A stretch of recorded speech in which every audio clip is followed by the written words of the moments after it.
What is up, everyone? My name is Ricari and I'm the Community Manager for Killer Instinct. Today we're going to talk to you briefly about what's in store for our latest content update, 3.7, which releases on March 14th. Before we jump into what's new, let me remind you all that the Ultimate Master Pack, which features finishers for Thunder, G.O.D, TJ Combo, Maya, and Tusk, is available for free, so pop on into KI and download it now. Gold Skin Pack 3, which features skins for Glacius, Sadira, and Mira, and the aptly named Gold Skin Pack 4, with skins for Conra, Spinal, and Hisako, start releasing later this month. Keep an eye out for a more detailed look at these skins in action in the coming weeks. If you've been paying any attention to our Twitter feed, forums, or the internet at all in the last couple of weeks, you will have noticed that we revealed our latest character coming to Killer Instinct, Shin Hisako. Shin Hisako will be available for purchase starting on March 21st, but we have a very special opportunity for you. During the week of March 14th, we'll be giving you a special look at Shin Hisako on the Killer Instinct Beam channel. For that week, you'll be able to play as Shin Hisako, and should you defeat Gargos and Shadow Lords, we'll unlock her before her scheduled release date. More details on that front will be coming soon, so be on the lookout for that info. Alright, with the news out of the way, let's go over the patch notes. Keep in mind that we're only going to go over the changes to characters. Specific bug fixes can be found on our website. So with that, first up is Shadow Lords. There are now 4 new story missions for Tusk, Kilgore has finally been added to the Mimic pool, and there is an increased chance for getting dossiers throughout all of Shadow Lords. That's it, Shadow Lords is done. Now on to the character-specific stuff. There are no big system changes to talk about, so let's start with G.O.D. Light Wind Kick is now -4 on block. Medium Wind Kick is now -6 on block. Heavy Wind Kick is now -11 on block. Double Roundhouse is now +2 on block. Net Cutter now hits on frame 22 and has a slight range reduction. Endokuken damage has been reduced by 20%. Big Endokuken damage has been reduced by 20%. Shadow Wind Kick is now -1 on block. That's all for G.O.D, so let's talk about Glacius. Ice Lance is now -4. Crouching Heavy Kick is now -5. Standing Heavy Punch is now -4. Standing Heavy Kick is now -5.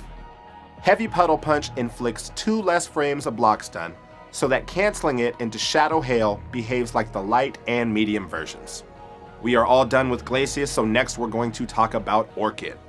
We've adjusted Flick Flack so that in juggles you cannot use this move back to back without inserting manuals in between. We lowered the opener Ich-Ni-San damage by 5%. We raised the opener Flick Flack damage by 10%. We raised the opener Slide Kick damage by 25%. Alright, with Orchid out of the way, let's talk about Spinal. The startup of Shadow Bone Shaker is now projectile immune. Shadow Bone Shaker now loses its projectile invulnerability after its active frames have ended. We've added the missing hitboxes to the startup of the linker version of Shadow Bone Shaker. That's all for Spinal. Next up is Fulgore. Fulgore can no longer pip cancel eye lasers into plasma bolts. Next up is Maya. We've adjusted her tumble kick so that in juggles you cannot move this move back to back without inserting manuals between, just like Orchid. We've reduced her opener tumble kick damage by 10%. Double dagger damage has been reduced by 33%. Mantis damage dealt has been reduced by 50% in combos. We've also significantly increased the damage dealt by the Dagger Assault Ender up front, so that it deals just slightly less than the Exchange Launcher Ender. Next up is Conra. We've decreased the amount of potential damage inflicted to himself from Sandsplosion by 50%. We've also reduced the pushback on Swarm Linkers. Next up, let's look at Riptor. All shoulder charge enders are now 0 on hits mid-screen.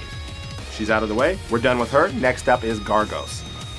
We've changed the frame on which Gargos can cancel his dash early into a special move from frame 18 to frame 24.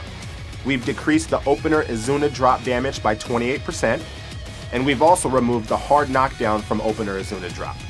That's all for Gargos. Let's look at General Rom. We've reduced the cost of Krill attack cancel from 1 meter to half a meter.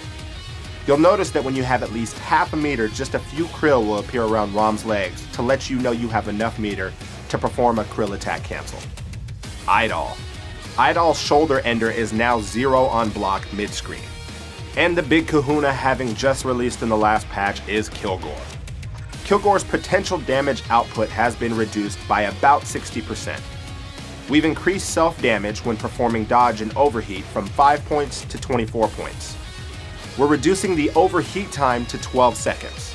We've made sweep count as an opener, so combos performed off of off-the-ground hits become breakable as expected. We've reduced the chance that standing heavy punch bullets would whiff standing opponents. We've also made it possible to break the Shadow Metal Ball and Opener Ender combos. And missiles now auto-destroy if not active during a match, preventing them from hitting between rounds. So that's going to do it for character-specific changes, and that'll wrap up our patch notes video. For a full list of everything that's coming in 3.7, make sure to head on over to ultra-combo.com and leave us your feedback in the forums as well. We'll see you next time.